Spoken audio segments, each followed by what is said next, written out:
Missing camper miraculously found alive and safe days after she wandered away from her campsite and apparently fell into a canyon. And this happened in Coconino County, and that is what's known as the edge of the world, that area where she was. Fox 10's Nicole Christine joining us live in studio now with reaction from her family to the story. Well, Janelle's sister Sarah tells me today has been like rewiring your brain in the best way. The family went from praying for the best these past few days but preparing for the worst to now just counting down the minutes until they're reunited with Janelle. It's a lot. It's so heavy, but it's now a good heavy. The family of Janelle Banda sharing feelings of relief and joy after hearing she's been found alive and safe 3 days after she vanished in the Coconino County wilderness. Janelle was camping with her father David last week near the Edge of the World Trail, and for unknown reasons, she wandered from the campsite Friday night. Her disappearance leading to a desperate search. Her parents sharing their anguish over the unknown in an interview with Fox 10 on Sunday. Piece of your heart, piece of your life that is missing, and we cannot wait to get it back. Sarah saying the family kept the faith even as the days started to pass. Even when we felt at our lowest, right, of, usually by the end of the day, you feel it, right? It's dark and we're like, we know she's alone. But we're not going to, wherever she is, we will find her. Sarah's understanding is that Janelle was found by a rappeller near the bottom of the Bear Sign Canyon. The extent of Janelle's injuries unknown at this time, but the family's focus is on the rescue and the upcoming reunion. I want to see her so badly. I was told that my dad got to talk to her and that she's saying that she just wants to see her family. And the nightmarish ordeal only strengthening Sarah's love for her sister. Truly, you're thinking, how do you go, right? For me, how do I go about without my sister?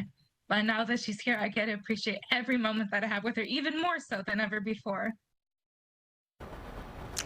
And there are still a lot of details we're working to find out, including just how far Janelle actually fell, the extent of her injuries, and the details of how she was found. The family, though, sharing their gratitude for the prayers and various offers to help this search. We'll continue to follow this developing story. For now, reporting live in studio, Nicole Christine, Fox 10 News. Thanks, Nicole.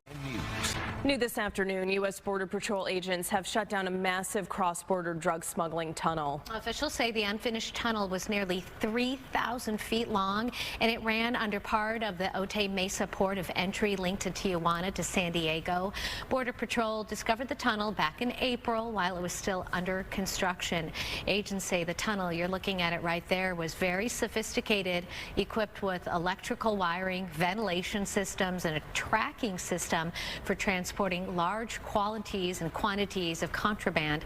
Officials say concrete will be poured into the tunnel to prevent it from ever being used. Arizona DPS busted what they call a major car theft ring stealing high-end vehicles. Authorities say they altered VIN numbers and then rented them out on Turo.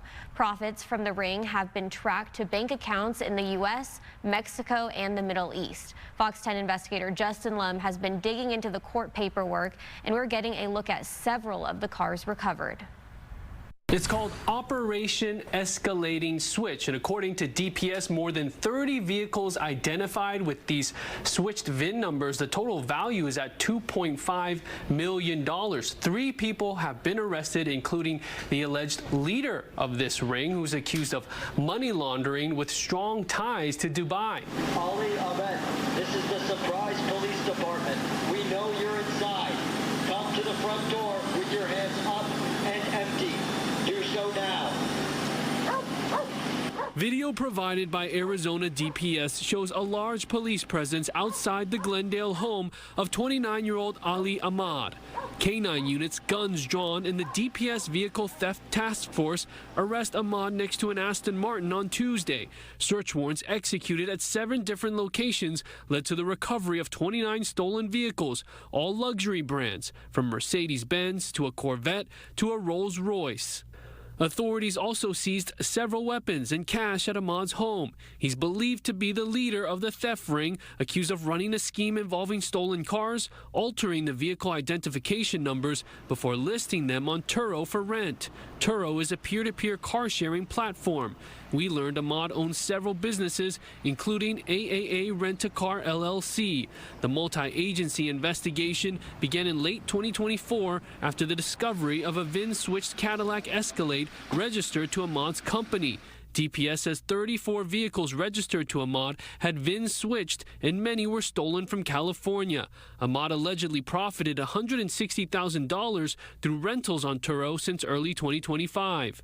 The fact that the suspect has ties abroad, including ties to Mexico and the cartel, as well as ties to the Middle East and Dubai specifically. He does have the resources and the finances to flee, Your Honor. Prosecutors believe Ahmad is a flight risk, saying millions of dollars are available for him through family businesses. His co-defendant, 32-year-old Delia Rocha, was also arrested at the scene. Investigators say her Avondale home is where the VIN switching took place. Back in April, investigators say another suspect linked the operation to a cartel handler in Nogales who provided fraudulent VIN labels. I can't 100% say it's cartel.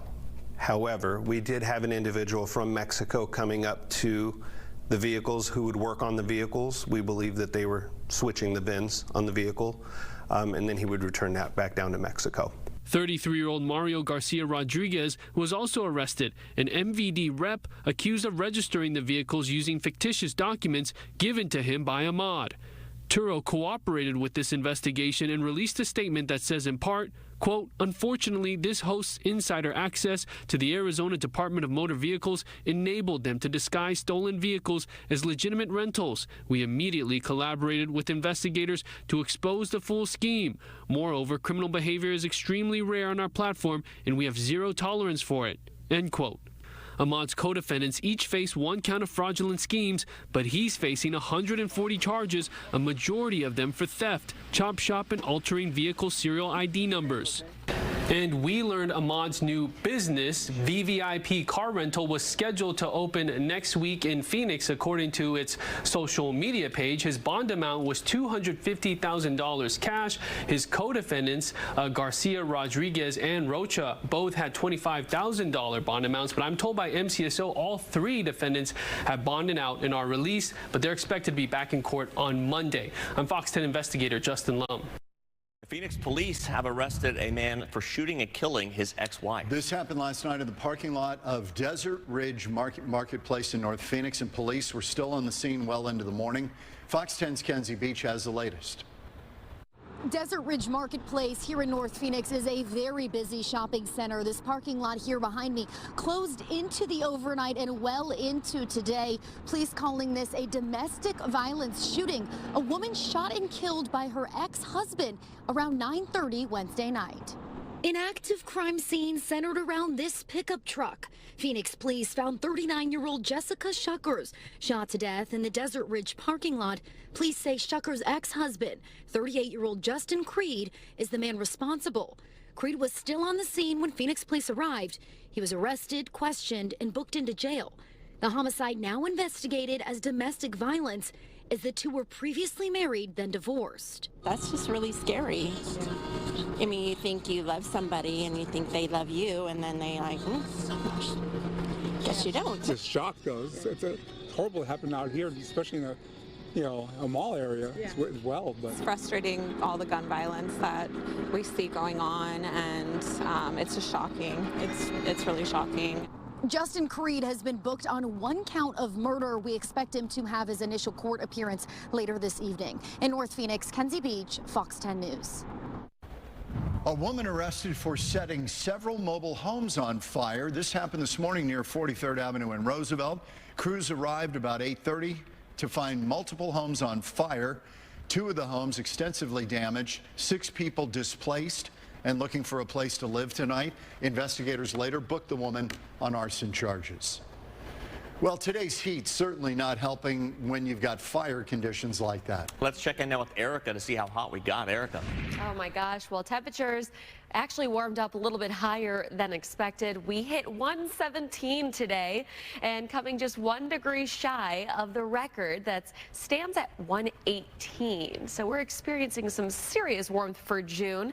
And up north, we hit 102 in Sedona, 98 in Payson. It's hard to even find relief going to the high country right now. 95 today in Show Low, 89 in Flagstaff, 104 in Kingman. All of Arizona just so hot with this heat wave. Right now, temperatures are a couple degrees cooler here in Phoenix. We're at 115. We're going to be staying over 110 for the next few hours, so it's no relief for this evening, really, but there is some longer-term relief by this weekend. Up north, 97 currently in Sedona, 85 in Flagstaff, and 99 in Winslow. The winds have been pretty gusty today, and we kind of mentioned that fire danger. Well, we are going to be seeing red flag warnings this weekend as these winds are going to be picking up even more. So I'll be tracking that in the full forecast.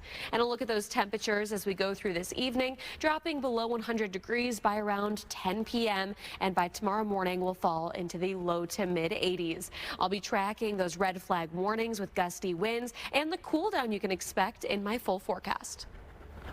All right. New details tonight about 2 Arizona Rangers shot to death inside their home. The Snowflake Taylor Police Department saying now they have a person of interest, but no arrests have been made. Fox 10's Kinsey Beach joining us live after speaking with the family. Kinsey. Yeah, guys, it was a welfare check on Father's Day that led the Snowflake Taylor Police Department to these 2 Arizona Rangers, a married couple. They were found inside their home, the front door of the home left wide open. Now it's a multi-agency effort to figure out what happened to this couple and why them. My brain tells me automatically, call your sister, but she's not there anymore. And so I lost my sister and my best. Ophelia Chavez is mourning the loss of her sister and brother-in-law, Arizona Rangers Troy Templeton and Lieutenant Cynthia Templeton. I'm just having a bad nightmare, and I'm going to wake up. In a second chance at love, the 2 were inseparable. They were always together. Every time I called, he was right there. And I called her almost every day. Troy and Cynthia met as Rangers, the couple a staple in the Taylor community, were married just a year and a half when their lives were taken. They were so in love, and you know, and I'm gonna miss that, you know. Can't believe it. I cannot believe that they're gone. They were just here. Multiple calls to both Troy and Cynthia went unanswered on Father's Day. And she never called, which was very, very unusual, very unusual. Later that evening, the couple was found shot and killed inside their Taylor home. I feel that the person that did this was somebody that just did not like seeing somebody so in love or so kind. And I just wish that the world was a better place. Now, the couple's, please tell us that the couple's 21-year-old daughter with autism was inside of the home when the couple were found dead, but she was left unharmed. Now, we've been in close contact with officials in this case, and we're expecting new information and details to come out really any moment. So as we get that, we will bring that to you on air and online. Reporting live tonight, Kinsey Beach, Fox 10 News.